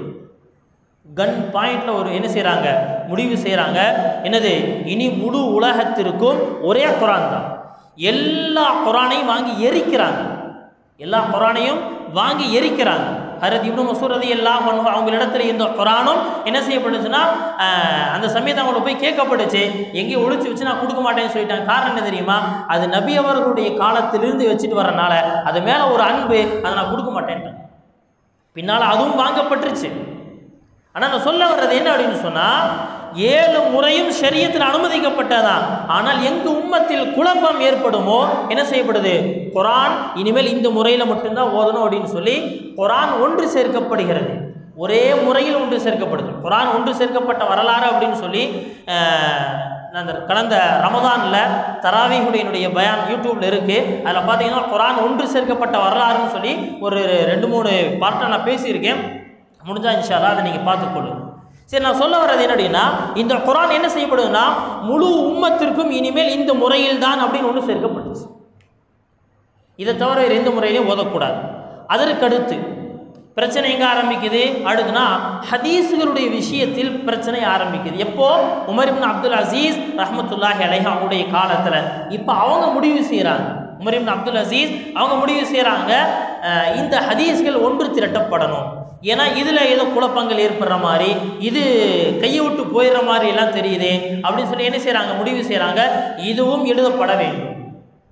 உடனே என்ன செய்கிறாங்க, அந்த காலத்தில் இருந்த அபூபக்கர் இப்னு ஷிஹாப் அஸ்-ஸுஹ்ரி ரஹ்மத்துல்லாஹி அலைஹி ஹதீஸ் கலையினுடைய மிகப்பெரிய அறிஞர், ஹிஜ்ரி 49 பிறந்து ஹிஜ்ரி 123 வரைக்கும் இந்த உலகத்தில் வாழ்ந்தவங்க. அவங்களுடைய பிறப்பு இறப்பில் ஓரிரு வருடங்கள் வித்தியாசம் இருக்கு. என்ன அப்படின்னு சொன்னால், அவங்களுடைய காலத்தில் அவங்களுக்கு இந்த பொறுப்பை கொடுக்குறாங்க, இமாம் ஸுஹ்ரி ஹதீஸ்களை ஒன்று திரட்டணும். அந்த வேலையை அவர்கள் செய்தார்கள். அது வரைக்கும் ஹதீஸ்கள் ஒன்று சேர்க்கப்படலை, அங்கங்கே என்ன வாய்மொழியாகத்தான் இருக்கு.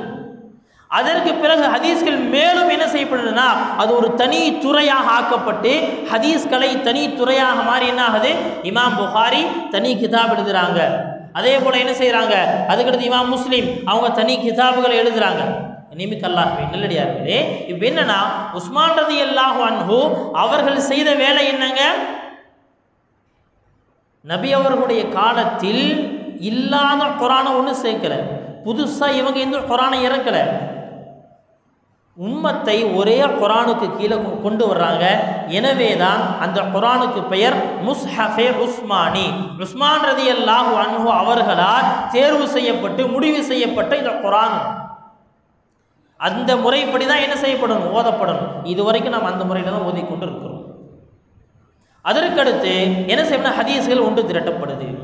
இந்த குர்ஆன் ஒன்று திரட்டப்படுதலுக்கும் ஹதீஸ்கள் ஒன்று திரட்டப்படுதலுக்கும் இடையிலேயே இந்த மார்க்கத்தினுடைய சட்டங்கள் ஃபிக்குகள் ஒன்று சேரப்பட்டுச்சு. எல்லாமே என்னாச்சுங்க, இது ஒன்று சேர்க்கப்பட ஆரம்பிச்சிருச்சு. அதாவது சஹாபாக்களுடைய காலத்தில் நான் ஏற்கனவே சொன்ன மாதிரி எல்லா சட்டங்களும் சொல்லப்படுது. தாபீன்களுடைய காலம் சட்டங்கள் பேசப்படுது, சொல்லப்படுது. ஆனால் எதுவுமே என்ன செய்யலைன்னா ரிட்டன் ஃபார்மில் வரல. இந்த உம்மத்திற்கு முதலாக சட்டங்களை எழுத்து வடிவில் புத்தக வடிவில் கொண்டு வந்ததில் முதலிடம் இமாமுல் ஆலம் அபூ ஹனீஃபா ரஹ்மத்துல்லாஹி அலைஹி அவர்களிடத்திலிருந்து தான் நாம் சொல்கிறோம் நாம் ஹனஃபி மதுஹப். நாம் யாருங்க, ஹனஃபியாக்கள். அப்படின்னா என்னங்க, குர்ஆன் ஹதீஸிற்கு சஹாபாக்கள் என்ன விளக்கங்களை சொன்னார்களோ அந்த விளக்கங்களை எல்லாம் எழுத்து வடிவில் கொண்டு வந்து அதிலிருந்து சில சட்டதிட்டங்களை எடுத்து இந்த சமுதாயத்திற்கு கொடுத்து என்ன செஞ்சாங்க, இந்த மார்க்கத்தை நமக்கு சரியான பாதையில் காட்டி கொடுத்தாங்கல்ல. அதனால் அவர்களுடைய அந்த வார்த்தையை அந்த கருத்துக்களை என்ன செய்யணும், நாம் எடுத்து நடப்பதால் நமக்கு பேர் யாருங்க, நமக்கு பேர் என்ன, ஹனஃபியாக்கள். ஹனஃபி மதுஹபை பின்பற்றக்கூடியவர்கள், ஹனஃபி மதுஹபை பின்பற்றக்கூடியவர்கள். நியமிக்கல்லாஹ்வின் நல்லடியார்களே, நம்மளை பொறுத்த வரைக்கும் ரொம்ப தைரியமாக சொல்லலாம் என்ன அப்படின்னு சொன்னால், நாங்கள் ஹனஃபி மதுஹபின் வழியாக நபியை பின்பற்றுபவர்கள், ஹனஃபி மதுஹபின் வழியாக நபியை பின்பற்றக்கூடியவர்கள். இப்போது என்ன செய்கிறதுனா டைரெக்டாக எங்கெங்கே இருக்குது, புகாரியில் இருக்கா, முஸ்லீமில் இருக்கா, அந்த கிதாபில் இருக்கா, இந்த கிதாபில் இருக்கா, இது எப்படி தெரியுங்க, உங்கள் அத்தா பேர் என்ன, எங்கள் அத்தா பேர் நூஹ் அலைஹிஸ்ஸலாம். எங்கள் அத்தா பேர் என்னன்னு கேட்டால் என்ன சொல்கிறார், எங்கள் அத்தா பேர் நூஹ் அலைஹிஸ்ஸலாம். அப்படி நான் ஒத்துக்குமா? ஏன், அங்கிருந்தானே எல்லாம் வந்தோம். நியமிக்க அல்லாஹ்வின் நல்லடியார்களே, அங்கிருந்தா எல்லாம் வந்தோம். ஆனால் வழித்தோன்றல் அப்படிங்கிறது எங்கே இருக்குது, எங்கிருந்து ஆரம்பமாக உனக்கு மேலே யார், உனக்கு மேலே யார், உனக்கு மேலே யார் அப்படின்னு சொல்லி கேட்டுக்கொண்டே தானே இருக்கணும். அடுத்தடுத்த தலைமுறையினர் தெரியும்ல. நாம சொல்லுவோம் நாம் ஹனஃபி மதுஹபின் வழியாக என்ன செய்கிறோம்னு சொன்னால், இமாமுல் ஆலம் அபூ ஹனீஃபா ரஹ்மத்துல்லாஹி அலைஹி அவர்களின் மூலமாக அவருடைய உஸ்தாத் அவர் ஹம்மாத், அவருடைய உஸ்தாது மூலமாக அவருடைய உஸ்தாத் இப்ராஹிம் நஹை மூலமாக அவருடைய உஸ்தாத் இப்னு மஸ்ஊதின் மூலமாக அவர்களுடைய ஆசிரியர் முஹம்மது ஸல்லல்லாஹு அலைஹி வஸல்லம் அவர்களை பின்பற்றுகிறோம். டைரெக்டாக அங்கே போயிடுவோம். நம்ம இன்னைக்கு யார் குர்ஆன் ஹதீஸின் உம்மத்தை ஏமாற்றிட்டு இருக்கிறானோ அவன்கிட்ட இந்த மாதிரி எந்த விதமான சரியான ஒரு சனத், ஒரு வழித்தோன்றல் கிடையாது. நியமிக்க அல்லாஹ்வின் நல்லடியார்களே, நாம் சத்தியத்தில் இருக்கிறோம் அப்படிங்கிற சிந்தனை நமக்கு வரணுங்கிறதுக்காக இவ்வளோ பேசுகிறோம். சரி, இப்போ எல்லாத்துக்குமே நம்மள்கிட்ட கேட்கக்கூடிய இன்னொரு கேள்வி என்ன அப்படின்னா, சரிங்க, உலக அந்த என்னது இந்த இமாம்கள் தோன்றிய காலத்திலிருந்து வெறும் 4 மதுஹப் தான் வந்துச்சா, 4க்கு மேலே எதுவுமே இல்லையா அப்படின்னு கேட்டால், நியமிக்க அல்லாஹ்வின் நல்லடியார்களே, ஒவ்வொரு காலகட்டத்திலும் அந்த காலத்தில் வாழக்கூடிய மக்கள் அவர்களுடைய ஊரை சார்ந்த நாட்டை சார்ந்த இமாம்களை பின்பற்றுவார்கள். இதில் என்ன செய்யப்படுதுன்னா, பிரபல்யமாக சொல்லப்படக்கூடிய சில இமாம்களுடைய பெயர் மட்டும் நான் உங்களுக்கு முன்னாடி சொல்கிறேன். சுஃபியான் இப்னு உயைனா, இவர் மக்காவில் இமாமாக இருக்கிறார். மாலிக் இப்னு அனஸ், இவங்க மதீனாவில் இமாமாக இருக்கிறார்கள். ஹசன் பஸ்ரி, பஸ்ராவினுடைய இமாம். அபூ ஹனீஃபா மற்றும் சுஃபியானு சௌரி கூஃபாவினுடைய இமாம்கள். இமாம் ஔஸாஇ ஷாம் நகரத்தினுடைய இமாம். இமாம் ஷாஃபிஈ மற்றும் லைஸ், இவங்க மிஸ்ர் நாட்டினுடைய இமாம்கள். இஸ்ஹாக் இப்னு ராஹவை நைசாபூர் என்ற இமாம், அந்த ஊரினுடைய இமாம். அபூ சௌர், முஹம்மத், தாவூஸ், தாவூத், இப்னு ஜரீர், இவங்க எல்லாமே பக்தாத் நகரத்தினுடைய இமாம்கள். நியமிக்க அல்லாஹ்வின் இல்லடி எல்லாத்துட்டையுமே அந்தந்த ஊரில் என்னாச்சு, அவர்களிடத்துல இமாம்கள் இருக்கிறாங்க. அவர்கள் சட்டங்களை ஆய்வு செய்து மக்களுக்கு பதில் சொல்லி கொண்டே இருக்கிறாங்க. காலப்போக்கில் என்னாச்சுன்னு சொன்னால், இந்த 4 மதுஹபினுடைய இமாம்களின் மாணவர்கள் முழு உலகையும் வியாபிக்கிறார்கள். முழு உலகையும் வியாபிக்கிறார்கள். இன்னும் சொல்ல போனா இஸ்லாத்தினுடைய ஆட்சி நடைபெற்ற இடத்தில் இவர்கள் நீதிபதிகளாக மாறுகிறார்கள்.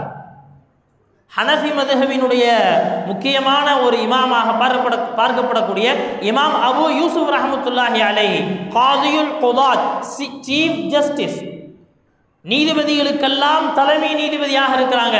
இப்போ என்ன ஆகுதுன்னு சொன்னா, அவர்கள் இமாமுல் ஆலம் அபு ஹனீஃபா ரஹ்மத்துல்லாஹி அலைஹி ஹதீஸ்களையும் குர்ஆனையும் எப்படி ஆய்வு செஞ்சாங்களோ அந்த ஆய்வை வைத்து அந்த நவீன காலத்தினுடைய எல்லா பிரச்சனைகளுக்கும் தீர்வு கொடுக்குறாங்க. இவர்கள் தலைமை நீதிபதிங்கிறனால இவர்கள் என்ன தீர்ப்பை எழுதுகிறார்களோ இந்த தீர்ப்பு தான் இஸ்லாமிய நாடுகள் முழுக்க போச்சு. இன்னும் சொல்ல போனா இந்த அரசாங்க மதுஹப் அப்படின்னு இருந்தது ஹனஃபி மதுஹப் தான். அரசாங்க மதுஹப் அபிஷியலி என்னாச்சு, ஹனஃபி மதுஹப் தான் இருக்கு. பனு உமையா, பனு அப்பாசியர்கள், அதே போல உஸ்மானிய கிலாஃபத், இந்தியாவினுடைய இஸ்லாமிய ஆட்சிகள் நிரம்ப இருந்தது ஹனஃபி மதுஹபுடைய சட்டங்கள் தான். அதற்கடுத்து ஸ்பெயினை எடுத்துக்கொண்டால் மாலிகி மதுஹப் ஆட்சி மதுஹபாக இருந்தது. அதே போல இமாம் ஷாஃபி, இன்னைக்கு நாம பார்க்கிறோம் மலேசியாவை எடுத்துட்டோம்னா எல்லாருமே ஷாஃபி, அங்க இருக்கக்கூடிய எல்லா சட்டங்களும் ஷாஃபி மதுஹபுடைய அடிப்படையில் நடக்கும். மக்கா மதீனாவை பொறுத்து இன்னைக்கு எடுத்துட்டோம்னு சொன்னா அங்கு ஹம்பலி மதுஹப் அதிகம். இது ரொம்ப என்ன செய்யணும்னா ஒரு கணக்குப்படி சொல்லுவாங்க, இந்த உலகத்தினுடைய 50% மக்கள் ஹனஃபி மதுஹபை சார்ந்தவர்கள், 30% மக்கள் ஷாஃபி மதுஹபை சார்ந்தவர்கள், 17% மக்கள் மாலிகி மதுஹபை சார்ந்தவர்கள், 2% மக்கா மதீனாவை சார்ந்த ஹம்பலியாக்கள், 2%னாலும் அது மக்கா மதீனாவை சார்ந்தது என்பதான அதனுடைய அந்த என்ன சொல்றது பிரபல்யம், அதற்குண்டான கண்ணியம் கூடி இருக்கு. ஒரே ஒரு சதவீதம் தாங்க இந்த மதுஹபே வேணாம் அப்படி இப்படி சுத்திட்டு இருக்கிறவங்க என்னது 100ல் ஒரே ஒரு சதவீதம் தான். நீமிக்கல்லாகவே நல்லடியார்களே, இந்த உம்மத் ஒரு காலத்திலும் வழிகேட்டில் ஒன்று சேராது. இந்த உம்மத் என்ன செய்யாது, வழிகேட்டில் ஒன்று சேர்ந்து விடாது. எப்படி குர்ஆனை முஸ்ஹஃபே உஸ்மானி, இது உஸ்மான் ரலியல்லாஹு அன்ஹு அவர்கள் ஒன்று திரட்டி கொடுத்ததற்காக இது என்ன செய்கிறோம், இதை முஸ்ஹஃபே உஸ்மானி அப்படின்னு சொல்கிறோம். அதற்காக உஸ்மான் ரலியல்லாஹு அன்ஹு அவர்களால் எழுதப்பட்டதுங்கிறது கருத்து கிடையாது. அதே போல இது எந்த கிதாபுடைய ஹதீஸ்ங்க, ஹதீஸ் புகாரியுடைய ஹதீஸ், முஸ்லீமுடைய ஹதீஸ், அபூதாவுடைய ஹதீஸ்னா அவங்க புதுசாக உட்கார்ந்து எதை எழுதல, நபியுடைய ஹதீஸ்களை என்ன செய்கிறாங்கன்னா இவர்கள் எடுத்து நமக்கு தந்தார்கள். இதே போலத்தான் இந்த மதுஹப் இமாம் அபு ஹனீஃபா புதுசாக எதை எழுதல, அங்கிருந்து என்ன கிடைத்ததோ அதை ரிட்டன் ஃபார்மில் எடுத்து கொண்டு வந்து நம்ம இடத்தில் கொண்டு வந்து கொடுத்தார்கள். இமாம் மாலிக் அதே வேலை செஞ்சாங்க. அவர்களுடைய மதுஹபினுடைய கருத்துக்கள் அனைத்தும் எழுதப்பட்டது, மக்களுடைய நடைமுறையில் அது வந்தது, அவ்வளவுதான். இதனால தான் இந்த நாளும் மக்களிடத்துல இதுவரைக்கும் பிரபல்யமாக இருந்து கொண்டிருக்கு. நீமிக்கல்லாகவே நல்லடியார்களே, தண்ணி எடுக்கிறோம், ஒரு கிளாஸ் தண்ணி எடுத்து கொண்டு வந்து இது என்ன தண்ணிப்பா அப்படின்னு கேட்டால் சொல்கிறாரு இது ஹவுஸ் தண்ணி அப்படின்னு சொன்ன உடனே ஒருத்தர் சொல்கிறாரு, என்ன இப்படி சொல்லிட்ட, ஹவுஸ் தண்ணியா, அன்சல்னா அல்லாஹ் குர்ஆனில் சொல்லி காட்டுறேன், என்னது அன்சல்னா மினஸ் ஸமாஇ மாஆ, வானத்திலிருந்து நான் தான் தண்ணி எடுத்து இறக்கி வச்சேன்னு சொல்கிறான். இதை போய் ஹவுஸ் தண்ணிங்கிறே, இது அல்லாஹ்வுடைய தண்ணியில் சொல்லணும் அப்படின்னா இது அறிவார்ந்த விஷயமா இருக்குமா? தண்ணி அல்லாஹ்வோடதான்ப்பா, அது எங்கிருந்து கிடைச்சிச்சோ அதுக்கு தகுந்த மாதிரி பேர் மாறும், அவ்வளோதான். ஹவுஸ்லேருந்து எடுத்தால் ஹவுஸ் தண்ணி, பைப்பிலேருந்து எடுத்தோம்னா பைப்பு தண்ணி, நிலத்திலிருந்து எடுத்தால் நிலத்தடி நீர், கிணற்றிலிருந்து எடுத்தால் கிணற்று நீர், ஆற்றிலிருந்து எடுத்தால் ஆற்று நீர், கடலில் இருந்து எடுத்தால் கடல் நீர், வாய்க்காலிலிருந்து எடுத்தால் வாய்க்கால் நீர், அவ்வளோதான். நீர் எங்கிருந்து கிடைச்சிச்சோ அதற்கு தகுந்த மாதிரி பேர் மாறுமே தவிர இந்த தண்ணியை அல்லாஹ் தான் கொடுத்தான். அதே போலத்தான் இந்த ஃபிக்ஹ் நமக்கு இமாம் அபூ ஹனீஃபா மூலமாக கிடைத்தது. எனவே நாம் என்ன சொல்றோம், இதை ஹனஃபி மதுஹப் என்று சொல்றோம். இந்த ஃபிக்ஹ் இமாம் மாலிக்கின் மூலமாக கிடைத்தது. எனவே அதை பின்பற்றுபவர்கள் மாலிகி மதுஹபை சார்ந்தவர்கள். இதை பின்பற்றுவது இமாம் ஷாஃபியின் மூலமாக கிடைத்தது. எனவே ஷாஃபி மதுஹப். இமாம் அஹ்மது இப்னு ஹம்பலின் மூலமாக கிடைத்தது. எனவே ஹம்பலி மதுஹப். அதற்காக இவங்க புதுசா கொண்டு வந்ததில்லை, மாறாக குர்ஆனில் இருந்தும் ஹதீஸில் இருந்தும் கொண்டு வந்து கொடுத்தது. வந்த இடம், எனவே பெயர் அது வைக்கப்பட்டுருச்சு. அவ்வளோ, ரொம்ப ஷார்ட்டாக இதை புரிஞ்சுக்கலாம். எங்கிருந்து வந்துச்சோ அந்த என்ன செஞ்சிட்டோம், பேரை வச்சாச்சு. உம்மத் இந்த பெயரையும் அங்கீகரித்து கொண்டது. உம்மத் என்ன செஞ்சுங்க, இந்த பேரை அங்கீகரித்து கொண்டது. நியமிக்கல்லாகவே நல்லடியார்களே, அதனால் நாம் விளங்க வேண்டியது, புரிந்து கொள்ள வேண்டியது என்ன அப்படின்னு சொன்னால், இன்றைய காலகட்டத்தில் நாம் இந்த 4 மதுஹபை சத்தியமாகத்தான் நினைக்கிறோம். ஒன்றை பின்பற்றுவோம், மற்ற 3ஐயும் சரி என்று சொல்லுவோம். ஒன்றை தாங்க பின்பற்றுவோம். ஒரு நேரத்தில் ஒரு கேட்டில் தான் நுழைய முடியும். இங்கிட்டும் வழி இருக்குது, அங்கிட்டும் வழி இருக்குது, இங்கிட்டும் வழி இருக்குது. ஒரே நேரத்தில் 3 கேட்லேயும் நான் வரணும் அப்படின்னு எப்படி வர முடியும்? ஏஐ வச்சு தான் வர முடியும். ஏஐ கூட்டிகிட்டு வந்து என்ன செய்யணும், இங்கே வச்சு நிச்சுதான் என்ன செய்யணும், நாம் வர்ற மாதிரி கொண்டு வந்துக்கலாமே தவிர நாம் வர முடியாது. அல்லாஹ் குர்ஆன்ல என்ன சொல்றான், வத்தபி சபீல மன் அனாப இலை, என்னிடத்தில் யார் நெருங்கி வர்றானோ அவனுடைய பாதையை பின்பற்று. சபீல் அப்படிங்கிற இந்த வார்த்தை இருக்கு, ஒரு நேரத்தில் ஒரு வழியில தான் போக முடியும் அப்படிங்கிறதுக்கு உண்டான ஆதாரம். என்னிடத்தில் யார் நெருங்கி வர்றாரோ அவருடைய பாதையை நீ பின்பற்றுங்க, அவ்வளோதான். ஒரே நேரத்தில் என்ன செய்வேன், நான் எல்லாத்தையும் பின்பற்றுவேன்னா சாத்தியமே கிடையாது, சாத்தியமே கிடையாது. கண்ணியமிக்கல்லாகவே நல்லடியார்களே, எல்லாத்தினுடைய நோக்கமும் நபி அவர்கள் கொண்டு வந்த இந்த தீனை பின்பற்ற வேண்டும் அப்படிங்கிறதா. கொண்டு வந்து சேர்க்கும் பொழுது சில ஏற்றத்தாழ்வுகள் என்ன அது ஏற்படுது, சில ஏற்றத்தாழ்வுகள் ஏற்படுது. கண்ணியமிக்கல்லாகவே நல்லடியே, என்ன ஏற்றத்தாழ்வுகள் வந்தாலும் சமுதாயம் இது என்ன செஞ்சுச்சு, அங்கீகரித்து விட்டது. பனு உமையாக்கள், அதே போல பனு அப்பாசியர்கள், அவங்களுடைய ஆட்சி காலம் விரிவடைந்து ஏசியா பக்கம், அதே போல இந்தியாவினுடைய பக்கத்தில் இஸ்லாமிய சாம்ராஜ்யம் பிரான்ஸ் வரைக்கும் போயிருக்கு. அந்த பனு குறைலாவுக்கு போனாங்கள் அந்த சஹாபாக்கள், அஸ்ர் தொழுகாமல் நின்று பேசிட்டு இருந்தாங்க தெரியுமா, தொழுகுட்டுமா வேண்டாமா அப்படின்னு. அன்னைக்கு உட்காந்து நான் ஆதாரத்தை சொல்கிறேன் பார் அப்படின்னு உட்காந்து ஒரு கூட்டம், இன்னொரு கூட்டம் இல்லை இந்த ஆதாரம் சரியில்லை, நான் சொல்கிற ஆதாரத்தை பாரு அப்படின்னு பேசிக்கிட்டே இருந்தா வச்சுக்கோ, 1400 வருஷம் ஆயிருக்கும், இன்னும் அங்கே தான் உட்காந்துருக்கும். இஸ்லாமிய வட்டம் விரிவடைஞ்சிருக்காது. நியமிக்கல்லாகவே நல்லடிலே, மார்க்கத்தினுடைய சட்டங்களை சமூகத்துக்கு கொண்டு வந்து சேர்க்கிறது உலமாக்களுடைய வேலை. அவர்கள் இந்த உம்மத்துக்கு கொடுத்துட்டாங்க. உம்மத்து சமுதாயத்தினுடைய அடுத்தடுத்த பணிகளில் போய்கொண்டே இருந்தது. அடுத்தடுத்த பணிகளில் அவங்க போயிட்டே இருந்தாங்க. அதனால தான் அல்பிரூனி போன்ற சயின்டிஸ்டுகள் என்ன செஞ்சாங்க, இங்கு உருவானார்கள். இப்னு சீனாவை போன்ற மருத்துவர்கள், மருத்துவ உலகிற்கு என்ன செஞ்சாங்க, ஒரு வழிகாட்டிகள் இந்த சமுதாயத்திலிருந்து உருவானாங்க. இந்த சமுதாயத்திலிருந்து எப்படி உருவானாங்க, எந்த வேலை யார் செய்யணுமோ அதை அவங்களுக்கு விட்டு. இப்போ என்ன செய்யறது, ஆமீன் சத்தமாக சொல்லணுமா மெதுவாக சொல்லணுமா அப்படி இது எப்போங்க, 1000 வருஷத்துக்கு முன்னாடி பேசப்பட்ட அந்த பிரச்சனையை மறுபடியும் இழுத்து போட்டு உட்காந்து என்ன செய்யறனா, இப்போ பேசினா தீர்வு கிடைக்க போகிறது கிடையாது. இந்த 2 கருத்து கியாமத் வரைக்கும் இருக்கும். 2இல் ஒன்றை பின்பற்றுவோம், மற்றொன்றை சரி என்று சொல்லுவோம். இதுதான் என்ன அப்படின்னு சொன்னால், நமக்கு இந்த உலமாக்கள் நம்முடைய தீனை பாதுகாப்பதற்கு, சமுதாயத்தினுடைய முன்னேற்றத்திற்கு, சமுதாயத்தினுடைய கட்டுப்பாடுக்கு, ஒழுங்கிற்கு சொல்லித்தரக்கூடிய, கற்றுத்தரக்கூடிய அழகான வழிமுறை அல்லாஹ் சுப்ஹானஹு வ தஆலா இந்த உலமாக்கள் காட்டி தந்த இந்த சரியான வழிமுறையை பின்பற்றி நாம் சத்தியத்தில் இருக்கிறோம் என்பதை நன்கு விளங்கி, மற்ற மதுஹபுகளை அதை என்ன செய்வோம், நாம் சத்தியம் என்பதாக விளங்கி நம்முடைய வாழ்க்கை பயணத்தை தொடர்வோம். தேவையில்லாத குழப்பங்களில் நாம் சிக்கிக்கொள்ளாமல் சமுதாயத்தினுடைய ஆக்கப்பூர்வமான படிகளில் நம்மை ஈடுபடுத்துவோம். அல்லாஹ் சுப்ஹானஹு வ தஆலா அப்படிப்பட்ட நல்வாய்ப்பை நம் அனைவருக்கும் தந்தருள்வானாக. வ ஆகிரு தஅவானா அல்ஹம்துலில்லாஹி ரப்பில் ஆலமீன். அல்ஹம்துலில்லாஹி ரப்பில் ஆலமீன். اللهم صل على محمد وعلى ال محمد وبارك وسلم. ربنا ظلمنا انفسنا وان لم تغفر لنا وترحمنا لنكونن من الخاسرين. اللهم انا نسالك علما نافعا ورزقا طيبا واسعا وعملا متقبلا.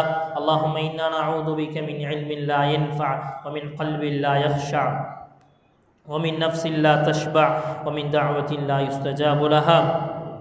إليك ربي فحببنا وفي أنفسنا لك ربي فذللنا وفي أعين الناس فعظمنا وعلى صالح الأعمال فقومنا وعلى الصراط المستقيم فثبتنا وعلى الأعدائك أعداء الإسلام فانصرنا.